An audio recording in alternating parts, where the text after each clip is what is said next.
we start? At the beginning. What if there isn't one? What? If it just happened? Like the Big Bang. And out of it comes something marvellous and brilliant. Like a new sun.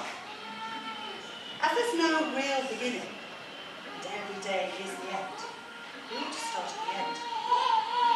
Forward and backwards through time. Tell it how it is. Well, every life has a measure of sorrow. Sometimes it's this that awakens us. The nurse tells me to dab at her mouth with water, to moisten the lips and tongue of the woman dying. The woman who gave birth to me. She grew me in a foreign land. She knew she and I are one and the same, though still I do not know who she is in me.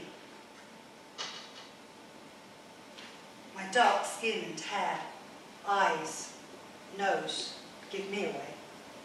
My nose is distinctly Indian. I'd like to think not unattractive. 44 years old as I apply mascara to lashes. Lashes and slashes, huge monster raindrops as I recall the monsoon rain, gushing down upon the land.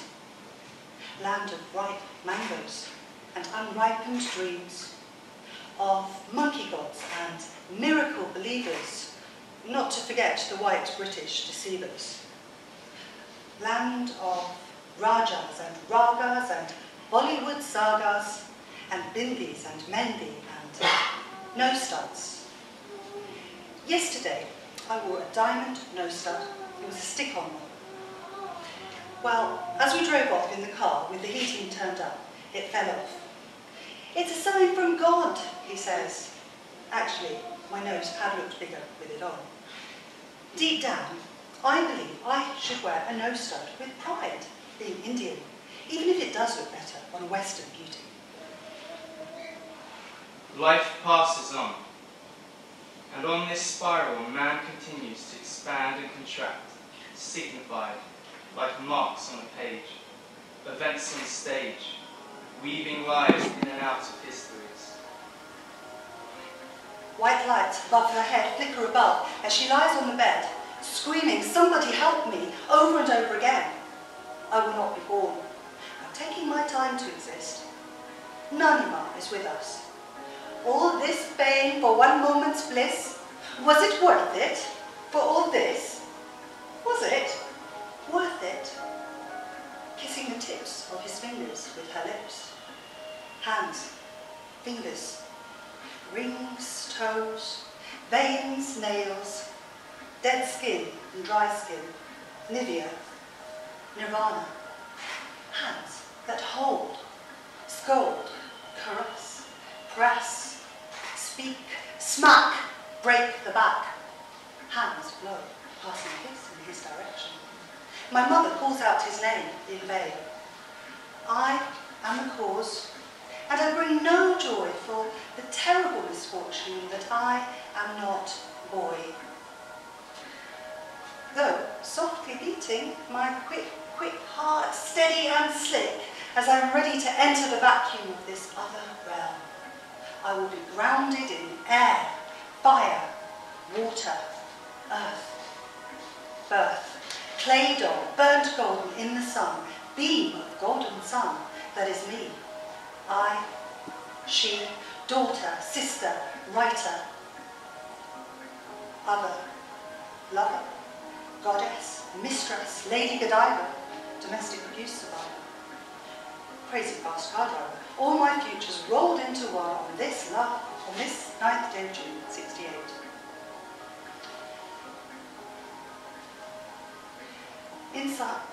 Inside the body, weakly, innocent, free of sin. From the warmth of our mother's womb, we seek to be born, and the blood that passes through Indian me is feeling scared and forlorn as I start to see that, try as I might, it's never quite right somehow. It's all wrong somewhere. And the incessant wailing ancestral song, the language of my mother tongue, in this green and pleasant land is lost inside me.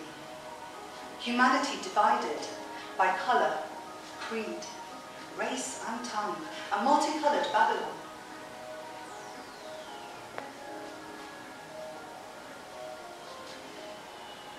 In the land where I was born, courtyards and whitewashed houses lay scattered on the dry earth like lanterns. I stand on the flat roof of a whitewashed house, being held by my shoulders, held tight. Run, run, as fast as you can, but I can't. I'm stuck here. Tears stream down my face as I stare straight ahead, and before me sits a little girl, aged 3. Her lips quiver and tears fall as her hair scatters around her like a garland. Her eyes are dark and deep, like the well where the water is stored, and villagers have drowned or been killed. The village has many tales to tell. Her eyes are outlined in thick black coal like an Egyptian goddess.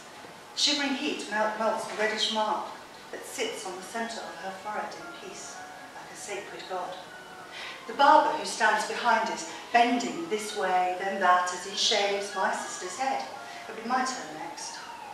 Nanima's cooking rotis on a red-hot cover, and there's a fire in my belly now, an emptiness that my head will wear, bare and soft and easy.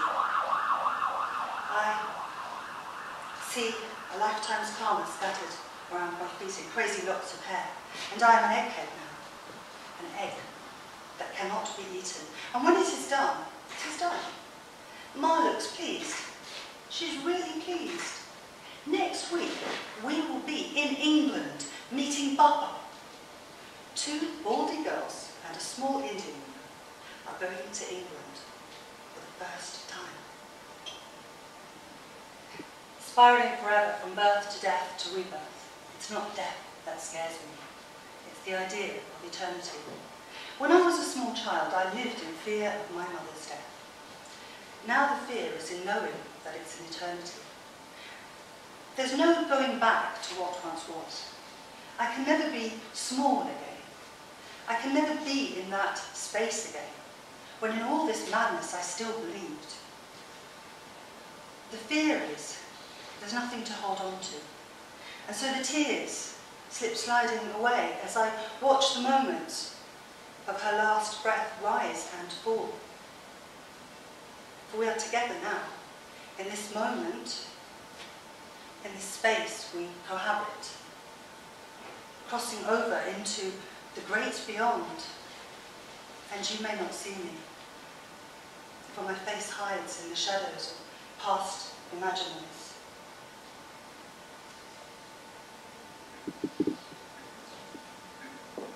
In the beginning, there was a bang. And it was a big bang. This singular event triggers an avalanche.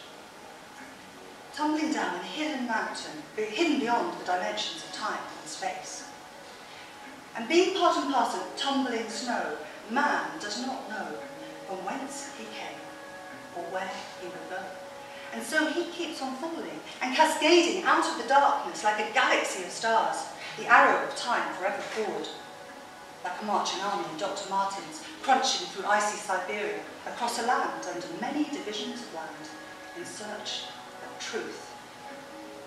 1,000 golden suns shall pass away, but my words will never fade. It will all change. New life will grow from all that remains of the old stories. And children will dance upon our graves.